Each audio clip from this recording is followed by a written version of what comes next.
রবিবার রাতে মাথাভাঙ্গা 1 নম্বর ব্লকের হাজরাহাট 2 নম্বর গ্রাম পঞ্চায়েতের পশ্চিম ঘাটেরবাড়ি এলাকায় আগুনে ভস্মীভূত হলো ঘর।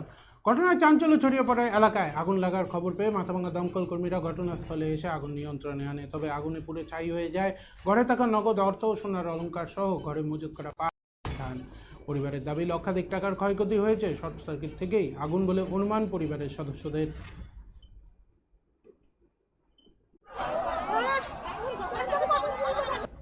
আগুন লাগছে কারেন্টের তার দিয়ে। কারেন্টের তার দিয়ে আগুন লেগেছে। আচ্ছা, কি কি ক্ষয়ক্ষতি হয়েছে? ক্ষয়ক্ষতি ধান, তারপরে টাঙ্কু টাকা ছিল, টাকা হ্যাঁ, এগুলো ক্ষতি হয়েছে। যা ছিল তেল, লাভ, বালি, টিভি দেওয়া, ফ্যান ট্যান, কাগজপত্র যা কিছু ছিল ঘরের মধ্যে সব কিছু পুড়ে গেছে। প্রশাসনের কেউ আসলো? প্রশাসন থেকে আসছে, কে আসলো? থানার পুলিশ আছে, ফায়ার ব্রিগেড আছে। তারপর থানা থেকে বলছে যে কালকে অফিসে যাবেন, ভিডিও অফিসে, যা দরখাস্ত দিন। আমি এই বাড়ির ছেলে, কি নাম আপনার? চিরঞ্জিত বর্মন।